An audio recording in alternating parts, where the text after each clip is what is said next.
In this video, we have a brand new patch with brand new cars. We also have brand new events. Look, Alsice, it actually exists. And we also have engine swaps. The best thing about it is the animation.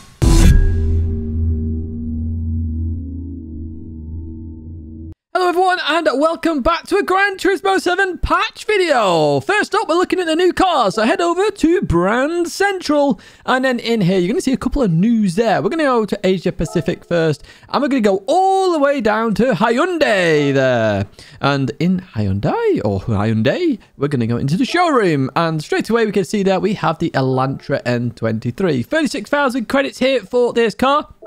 In terms of colours, there's quite a few there, as you can see right now. Let's have a good old listen to it then.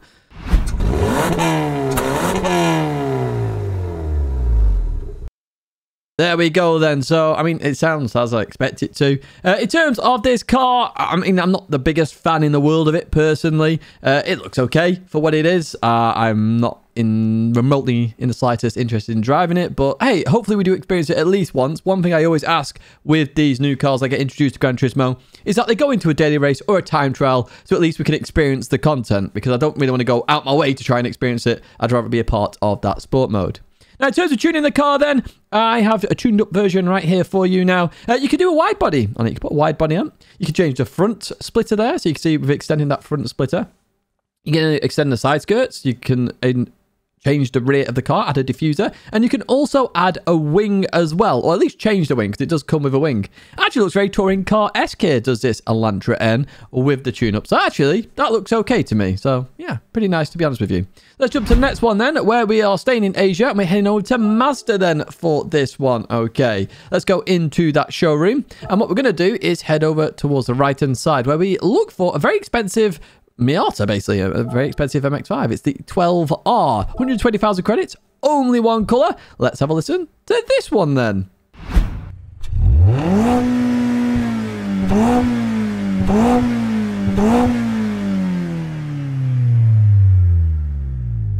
Now, hopefully the engine was a little bit warm before we absolutely revved the nuts out of it there. So this is the Mazda Roadster 12R. I don't know much about the 12R, to be honest with you. I assume it's a rarer version of the Mazda Roadster in terms of that, the MX-5. Now, in terms of this car, it looks the same as the others, to be honest with you. Obviously, a few tweaks there in terms of the special edition version of this. Now, what you can do with this car, you can actually tune it up a little bit more. So you can add a wide body to it. You can change the front splitter there. You can add a massive wing, as you can see right there. You can change the side skirts, and you can also, change the rear of the car as well. So you can tune this car up. Again, for me, it feels very much like we've already got the Miata in there. Is there going to be something different? But hey, it's a new edition, 12R. Some of you will be a fan of that 12R. Next up then, we're going to go into Toyota. And in Toyota, we've actually got two new Toyotas in this patch. The first one is from Brand Central, and it is this RAV4 right here. 33,000 credits for this one, and many colours to choose from. Let's have a listen.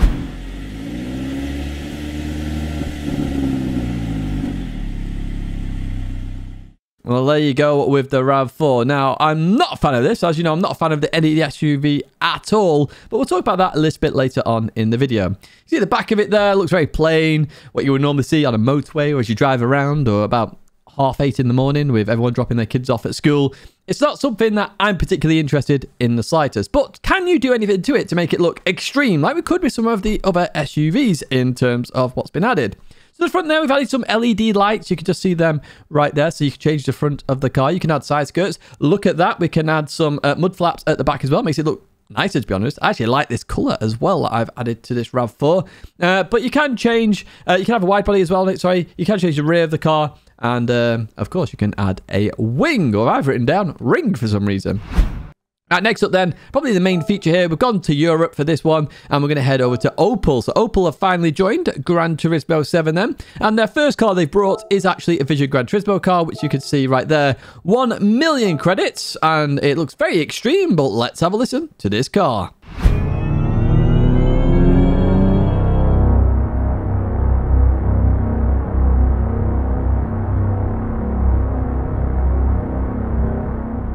So, yeah, it sounds like the machines are about to take over the world, or the Cylons are about to attack. But we expected this from the Opel. It's going to be electric, of course.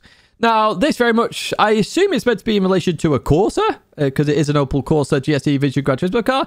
Now, it's a bit wide for a Corsa. It actually reminds me of a 6R4, Metro 6R4, with its squareness, you know, proper boxy shape. Obviously, the 6R4 is one of my favourite cars in the world. Now, in terms of this one, I love the rear there with the lights. A lot of manufacturers are doing that now in terms of design in the real world of the car as well, to show the manufacturer brand in those LED lights. Am I a fan of this? I'm not too sure. I'll have to try it out. I assume we're going to get to try this out at some point in an event. So, yeah, let's see what happens with that car. Finally then, we are back on the main menu here, and we're going to go to the right-hand side into the legendary dealership here for this one. And we do have a legend indeed. Look at that. It's the Toyota Land Cruiser FJ40V, and it's only 44,000 credits. Let's have a listen.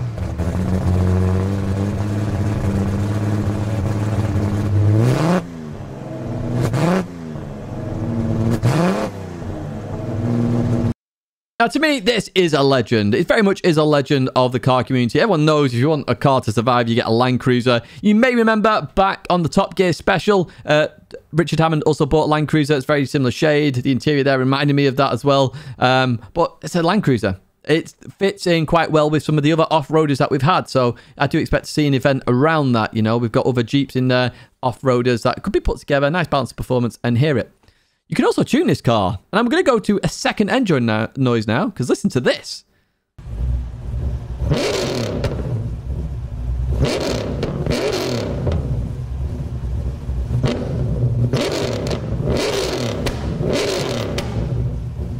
Yes, you can give this car 700 horsepower, plus extra bits as well. So I imagine it goes even higher in the horsepower count. Insane engine swap there. We will get to engine swap shortly.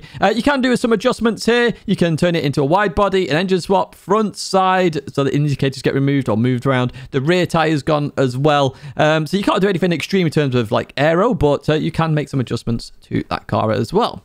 Right, next up then, we're going to a new event. So we've got no new extra menu items here at all. So let's get into World Circuits then for this one. And we're going to go to the very first event. We've got 5 because we have 5 cars. This is how Gran Turismo works. It's a new event for a new car.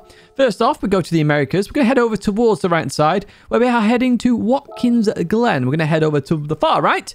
And we have the Race of Turbo sports cars. So this is for the Hyundai Elantra N, of course. And you can do Watkins Glen. And you can see the prizes there in terms of first place, 95,000 credits. Next up then, we're going to head to Europe, where most of the events are actually in Europe for this one, okay? First up, Sardinia Road Track. We're going to head over towards the right-hand side, where we have the Sunday Cup, the legendary Sunday Cup. And you may have seen the picture on that one. The RAV4's on it, so they're expecting you to use the RAV4 here at Sardinia Layout C in reverse. A quality track, if I do say so myself. Next up then, we're going to head to the Nürburgring for this one. Fortunately, it's not the full layout, and I know some of you hate me for saying that every single time, but it is the GP layout, and you can see that right there. This is the Vision Gran Turismo Trophy, which of course means this is for the Opel Corsa. Finally then, we're going to go to Alsace. So finally for Europe at least. Anyway, so we're going to France. There's Alsace, a track we don't really see online anymore. And we have the World Touring Car 700. And you can check that out right there. Big prize money for that one as well. So you may enjoy that indeed. 10 laps there of Alsace. A decent length race there. Finally, we're going to head to Asia Oceania for this one, and we're going to head to the infamous Suzuka, and we'll head over to the far right-hand side, because there's only one event this is going to be for, and that is that Miata 12R, and we are doing we're doing 2 laps in terms of Suzuka. So 8 there. I was like, wow, 8 laps? What? This is insane. Right, okay, next up then, we did talk about it earlier. Engine swaps. Now, they've put quite a lot of engine swaps into this one. I've got it in the BAC mono because I still need to do the engine swap in the BAC mono. For those not knowing what I'm doing, I'm trying to get 2 of every car, one with a fully tuned one and one that is standard. So, yeah, I've not done this one yet. And you can change the engine on this. Look at that, 325,000 credits. And you can put the Suzuki Vision Gran Turismo engine in this one. So that'd be crazy. Now, in terms of the engine swaps, more there. Citroen BX, Dodge Challenger, the KTM Crossbow, Nissan Silvia, lots of Toyotas, including that Land Cruiser, which you heard before, and the Volkswagen Polo GTI. So what we're going to do now is actually do the engine swap for my favorite animation.